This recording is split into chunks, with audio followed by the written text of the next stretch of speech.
بادشاہ ایک درویش کے پاس گیا جو کسی خاص ورد میں مصروف تھا۔ بادشاہ نے اس درویش سے اس ورد کی بابت دریافت کیا تو درویش نے بتایا کہ یہ ورد ایک خاص مقصد کے لیے متحرک کرتا ہے۔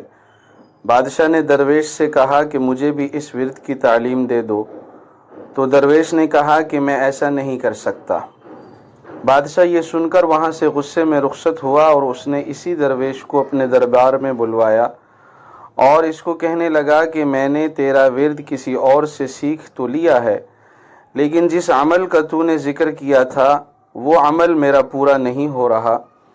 اب تو مجھے بتا کہ ایسا کیوں ہے اور اس کا حل کیا ہے، یعنی میں اس ورد کو پڑھنے میں کہاں غلطی کر رہا ہوں، اور اگر تو نے مجھے نہ بتایا تو سزا کے لیے تیار ہو جا۔ درویش یہ بات سن کر مسکرایا اور بادشاہ کے پاس کھڑے ہوئے سپاہی کو حکم دیا کہ وہ بادشاہ کو فوراً گرفتار کر لے۔ سپاہی اور بادشاہ دونوں نے حیرت سے درویش کو دیکھا کہ یہ کیا کہہ رہا ہے۔ شاید بادشاہ کے خوف سے اس کا دماغ پھر گیا ہے۔ درویش نے ایک مرتبہ پھر انتہائی سخت لہجے میں سپاہی کو حکم دیا کہ وہ بادشاہ کو گرفتار کر لے، مگر سپاہی اپنی جگہ سے ایک انچ بھی نہ ہلا۔ بادشاہ کی حیرت اب شدید غصے میں بدل چکی تھی۔ بادشاہ نے جلال کے عالم میں اسی سپاہی کو حکم دیا کہ اس گستاخ کو فوری گرفتار کر لیا جائے۔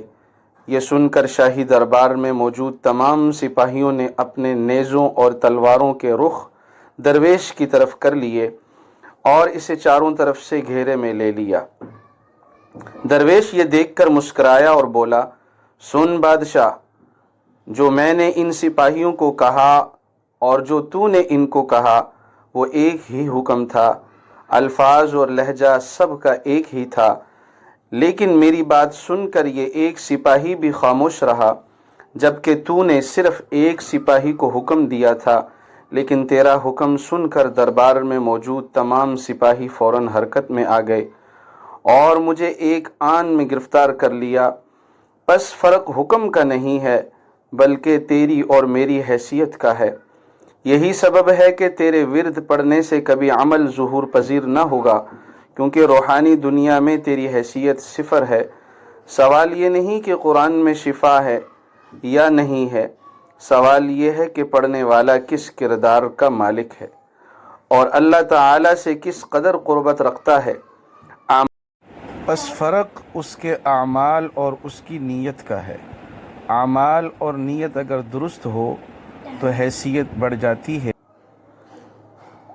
اپنی نیت، دل اور اعمال کو صاف کر لیں، اللہ کے احکامات کو بغیر کسی حیل و حجت کے ماننے کے لیے تیار ہو جائیں، تو پھر دیکھیے کہ آپ کے ورد، آپ کی دعائیں، آپ کے وظائف کس طرح اللہ تبارک و تعالی کی بارگاہ میں قبول و منظور ہوتے ہیں، آپ کے بگڑے کام کس طرح بنتے چلے جاتے ہیں۔